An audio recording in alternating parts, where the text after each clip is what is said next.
നമസ്കാരം. മലയാളി വാർത്ത ഇൻസൈഡിലേക്ക് സ്വാഗതം. നവീൻ ബാബുവിൻ്റെ മരണത്തിൽ ഒടുവിൽ നീതി പുലരുന്നു. കേരളത്തെ കണ്ണീർ കടലിലാക്കിയ ADM നവീൻ ബാബുവിൻ്റെ കൊലപാതകം അതൊരു കൊലപാതകമായിരുന്നുവെന്ന് ഇപ്പോഴും നമ്മൾ ഉറച്ചു വിശ്വസിക്കുന്നു. കഴിഞ്ഞ LDF സർക്കാർ അട്ടിമറിച്ച ആ കേസ് ഇപ്പോഴിതാ CBIക്ക് വിട്ടുകൊണ്ട് സർക്കാർ ഉത്തരവിറക്കി. ഇന്ന് ചേർന്ന മന്ത്രിസഭാ യോഗമാണ് നിർണായകമായ തീരുമാനമെടുത്തത്. നവീൻ ബാബുവിൻ്റെ കുടുംബം ദീർഘകാലമായി മുന്നോട്ട് വയ്ക്കുന്ന ആവശ്യം. മറുവശത്ത് നവീൻ ബാബുവിൻ്റെ മകൾക്ക് സർക്കാർ ജോലിയും ഇന്ന് ചേർന്ന മന്ത്രിസഭാ യോഗം തീരുമാനമെടുത്തു. നവീൻ ബാബുവിൻ്റെ മകൾ നിരഞ്ജനയ്ക്ക് സർക്കാർ ജോലി ആശ്രിത നിയമനമാണ് ഇപ്പോൾ നൽകിയിരിക്കുന്നത്. പുതിയ സർക്കാർ അധികാരം ഏറ്റെടുത്തതിന് ശേഷം ആദ്യമായി CBI അന്വേഷണത്തിന് ശുപാർശ ചെയ്യുന്ന കേസ്. മുൻ സർക്കാരിൻ്റെ കാലത്ത് CBIക്ക് നേരിട്ട് കേസ് ഏറ്റെടുക്കാനുള്ള പൊതു അനുമതി റദ്ദാക്കിയിരുന്നു. അതുകൊണ്ട് തന്നെ സംസ്ഥാന സർക്കാരിൻ്റെ പ്രത്യേക ശുപാർശ കേന്ദ്ര ഏജൻസിയുടെ കടന്നുവരവിന് അനിവാര്യമാണ്. എന്തുകൊണ്ടാണ് നവീൻ ബാബുവിൻ്റെ ഈ കൊലപാതക കേസ് CBIയെ ഏൽപ്പിക്കാൻ LDFും CPMും ഭയപ്പെട്ടിരുന്നത്? ഇത് കേവലമൊരു PP ദിവ്യക്കെതിരായ കേസ് മാത്രമല്ല. PP ദിവ്യയെ CBI തകർക്കാനെത്തുന്നു എന്ന മട്ടിൽ ചില ചാനലുകൾ ഇപ്പോൾ വാർത്തകൾ പുറത്തുവിടുന്നു. കണ്ണൂർ ജില്ലയിലെ CPM പാർട്ടിയെ അടിമുടി വെട്ടിലാക്കുന്ന ഒരു അന്വേഷണത്തിലേക്കാണ് ഇപ്പോൾ CBI കടക്കാനൊരുങ്ങുന്നത്. ലോക്കൽ പോലീസും പ്രത്യേക അന്വേഷണ സംഘവുമൊക്കെ ഈ കേസ് അന്വേഷണം അട്ടിമറിച്ചതിന് പിന്നിൽ വ്യക്തമായ അജണ്ടയുണ്ടായിരുന്നു. കണ്ണൂർ ജില്ല കേന്ദ്രീകരിച്ച് CPM ഉന്നതർ നടത്തുന്ന ബിനാമി ബിസിനസ് ഇടപാടുകൾ.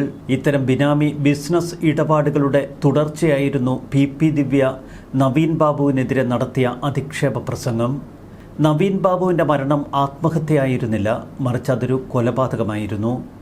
ചില കത്തുന്ന തെളിവുകൾ ഇപ്പോഴും നമുക്ക് മുന്നിലുണ്ട്. മറുവശത്ത് ഏറ്റവും നിർണായക സാക്ഷികളായ 3 പേർ. ഇവരിൽ ആരൊക്കെ ഇനി പ്രതിപ്പട്ടികയിലാകും എന്ന് കാത്തിരുന്ന് കാണാം. വിവാദ പെട്രോൾ പമ്പ് ബിനാമി പ്രശാന്തൻ എന്ന ഒരു സാധാരണ ജീവനക്കാരൻ ഒരിക്കലും ചിന്തിക്കാൻ കഴിയുന്നതായിരുന്നില്ല ഒരു പെട്രോൾ പമ്പ് സ്വന്തമാക്കുകയെന്നത്. അതുകൊണ്ട് തന്നെ പ്രശാന്തൻ ഒരു ബിനാമിയായിരുന്നുവെന്ന് ഇപ്പോഴും കേരളം കണക്കുകൂട്ടുന്നു. പ്രശാന്തിനെ വേണ്ടവിധം ചോദ്യം ചെയ്താൽ പല സത്യങ്ങളും പുറത്തേക്ക് വരും.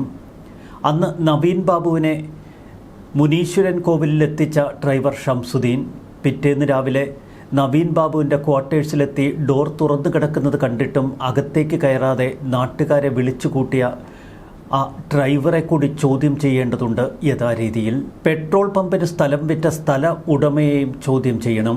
ഇവർ 3 പേരെയും വേണ്ട വിധത്തിൽ ചോദ്യം ചെയ്യാൻ CBI ഉദ്യോഗസ്ഥർക്ക് കഴിഞ്ഞാൽ ഈ കേസിൻ്റെ സത്യാവസ്ഥയിലേക്ക് ചില വെളിച്ചം വീശും. CBI രണ്ടും കൽപ്പിച്ച് പാർട്ടിയുടെ അടിത്തറയിളക്കും എന്നത് ഏറെക്കുറെ ഉറപ്പാണ്. CBIയുടെയും കേന്ദ്ര അന്വേഷണ ഏജൻസികളുടെയും ഒക്കെ പൊതുസമീപനത്തിൽ ഏറെ മാറ്റം വന്നിരിക്കുന്നു. BJP CPMനോട് പുലർത്തുന്ന മനോഭാവത്തിൽ വലിയ മാറ്റമാണ് അടുത്ത കാലത്ത് സംഭവിച്ചിരിക്കുന്നത്. അതിൻ്റെ തുടർച്ചയാണ് മാസപ്പടി കേസിൽ ED അന്വേഷണം മുറുക്കിയ കഥ. ഈ കേസിൽ നിരവധി കണ്ണികളുണ്ട്. പ്രശാന്തിനു വേണ്ടി വ്യാജകത്ത് തയ്യാറാക്കി എന്ന ആരോപണം നേരിടുന്ന ബിജു കണ്ടക്കൈ ഉൾപ്പെടെയുള്ള നേതാക്കൾ. മറുവശത്ത് MV ജയരാജൻ എന്തിനായിരുന്നു അന്ന് നവീൻ ബാബുവിൻ്റെ മൃതദേഹത്തോടൊപ്പം നവീൻ ബാബുവിൻ്റെ നാട്ടിലേക്ക് കുതിച്ചത്? പിന്നീട് കേസ് അട്ടിമറിക്കാൻ MV ജയരാജൻ ശ്രമിച്ചിരുന്നുവെന്ന സംശയം കേരളത്തിന് ഇപ്പോഴും ശക്തമാണ്. MV ജയരാജൻ്റെ മകനുമായി ബന്ധപ്പെട്ട ചില ബിസിനസ് ഇടപാടുകൾ, MV ജയരാജൻ്റെ ബന്ധുക്കളുടെ പേരിൽ ഉയർന്നു വന്ന ആരോപണങ്ങൾ. ചുരുക്കത്തിൽ കണ്ണൂർ പാർട്ടിയുടെ അടിവേരിളക്കുന്ന അന്വേഷണത്തിനാണ് CBI ഇറങ്ങിത്തിരിക്കുക. പാർട്ടിയുടെയും ഭരണകൂടത്തിൻ്റെയും സ്വാധീനത്താൽ ഈ കേസ് PP ദിവ്യയ്ക്ക് മാത്രമായി അട്ടിമറിക്കാൻ കഴിഞ്ഞതാണോ? PP ദിവ്യ വെറുമൊരു ചട്ടകം മാത്രമായിരുന്നു നവീൻ ബാബുവിനെതിരായ നീക്കത്തിൽ. കണ്ണൂർ ജില്ല കേന്ദ്രീകരിച്ച് CPM പാർട്ടി നിരവധി ബിനാമി ബിസിനസ് ഇടപാടുകൾ നടത്തിയിരുന്നു. നിരവധി കള്ളപ്പണ ഇടപാടുകളും കണ്ണൂർ ജില്ല കേന്ദ്രീകരിച്ച് പാർട്ടിക്കുണ്ടായിരുന്നു എന്നാണ് അണിയറ സംസാരം. ഇത്തരം കാര്യങ്ങൾ ADM എന്ന നിലയിൽ നേരിട്ട് അറിവുള്ള വ്യക്തിയായിരുന്നു നവീൻ ബാബു. അദ്ദേഹം പല അഴിമതികൾക്കെതിരെയും പരസ്യമായി ശബ്ദമുയർത്തി. പാർട്ടിയുടെ നീക്കങ്ങൾക്ക് കൂടപിടിച്ചില്ല. അതുകൊണ്ട് തന്നെ കണ്ണിലെ കരടായ നവീൻ ബാബു കണ്ണൂരിൽ നിന്ന് പുറപ്പെടുന്നതിന് മുൻപ് തന്നെ നവീൻ ബാബുവിനെ ഇല്ലാതാക്കണമെന്ന് ചില ഉന്നത കേന്ദ്രങ്ങൾ തീരുമാനിച്ചിരുന്നു. കേസിലെ യഥാർത്ഥ വിവരങ്ങൾ പുറത്തു കൊണ്ടുവരാൻ കേരള പോലീസിന് കഴിയുമായിരുന്നു. എന്നാൽ തുടക്കം മുതൽ ഈ കേസ് അന്വേഷണം അട്ടിമറിക്കാൻ മന്ത്രിസഭയിലെ ഉന്നതർ മുതൽ കണ്ണൂർ പാർട്ടിയിലെ പ്രമുഖർ വരെ അണിനിരക്കുന്ന കാഴ്ച.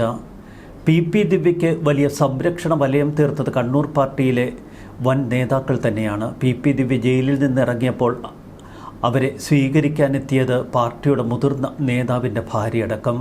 പോലീസ് അന്വേഷണം പ്രതികളെ സംരക്ഷിക്കുന്നതിലേക്ക് ഒതുങ്ങി. CBI എത്തുന്നതോടെ സത്യം പുറത്തുവരുമെന്നാണ് കേരളം കരുതുന്നത്. 2024 ഒക്ടോബർ 15 കണ്ണൂർ പള്ളിക്കുന്നിലെ ക്വാർട്ടേഴ്സിൽ ADM ആയിരുന്ന നവീൻ ബാബുവിനെ മരിച്ച നിലയിൽ കണ്ടെത്തുന്നു. മരണത്തിന് തൊട്ടു തലേ ദിവസം കണ്ണൂർ കളക്ട്രേറ്റിൽ നടന്ന അദ്ദേഹത്തിൻ്റെ ഔദ്യോഗിക യാത്രയയപ്പ് ചടങ്ങിലേക്ക് ക്ഷണിക്കപ്പെടാത്ത അതിഥിയായി PP ദിവ്യ കടന്നു ചെല്ലുന്നു. ആ യോഗത്തിൽ വെച്ച് PP ദിവ്യ നവീൻ ബാബുവിനെ പരസ്യമായി ആക്ഷേപിച്ച് സംസാരിക്കുന്നു.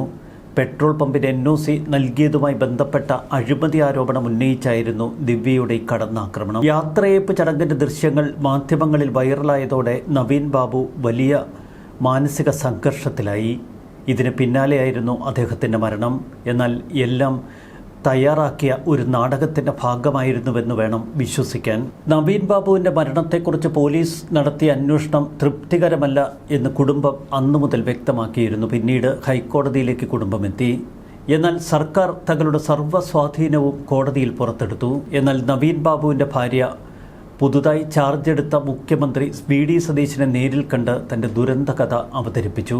UDF അധികാരത്തിൽ വന്നാൽ CBI അന്വേഷണം ഏർപ്പെടുത്തുമെന്ന് നേരത്തെ കോൺഗ്രസ് പ്രഖ്യാപിച്ചിരുന്നു.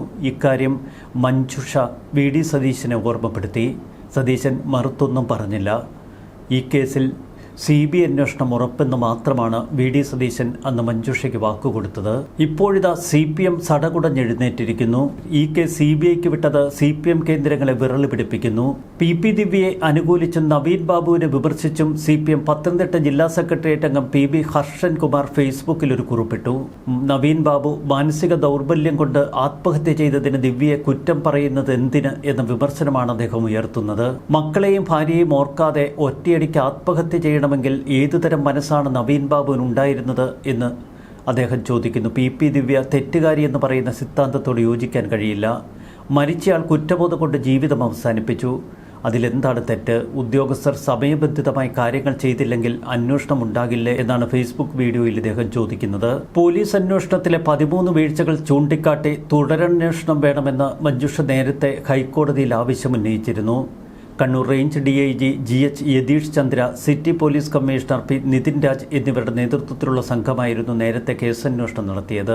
കേസിലെ ഏകപ്രതി PP ദിവ്യയുടെ ഫോൺ വിവരങ്ങൾ പൂർണ്ണമായി ശേഖരിച്ചിട്ടില്ല.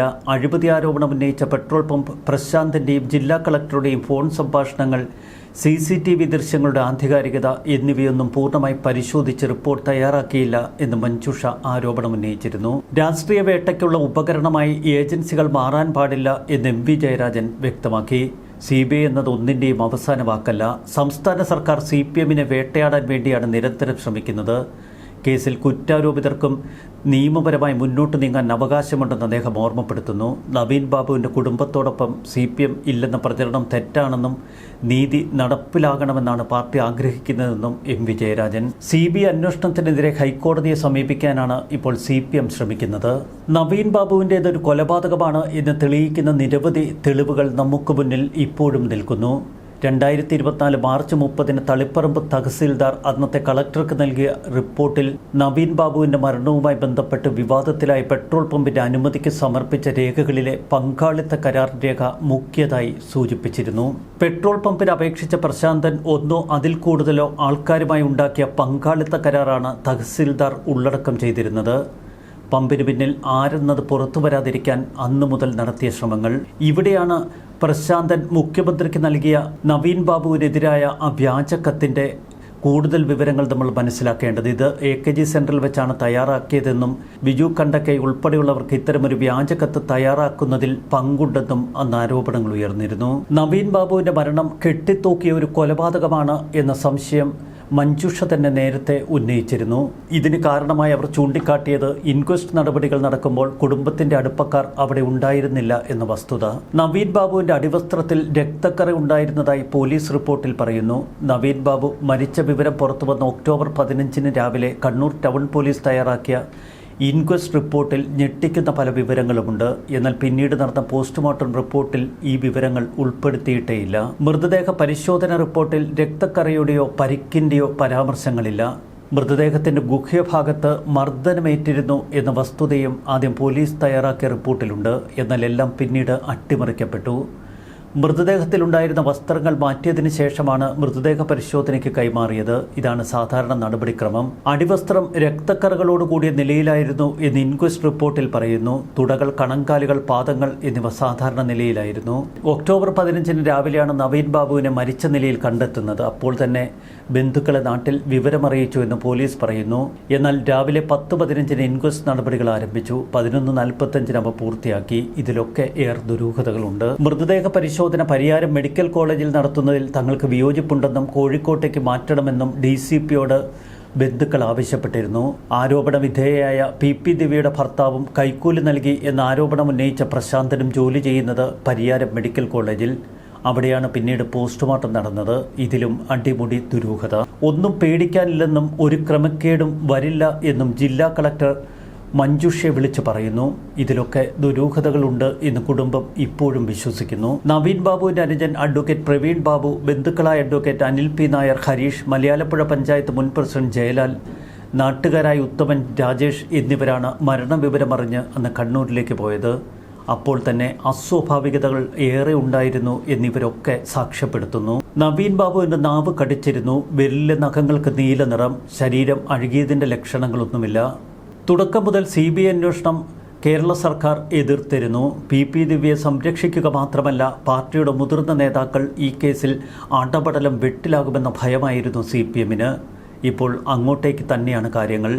കണ്ണൂരിലെ പാർട്ടിയുടെ കോട്ടകൊത്തളങ്ങൾ നിലംപൊത്തുന്ന കാഴ്ച CBI അന്വേഷണത്തിലൂടെ കേരളത്തിന് കാണാൻ കഴിയുമോ? കാത്തിരുന്ന് കാണാം. ന്യൂസ് ഡെസ്ക്, മലയാളി വാർത്ത, ഇൻസൈഡ്.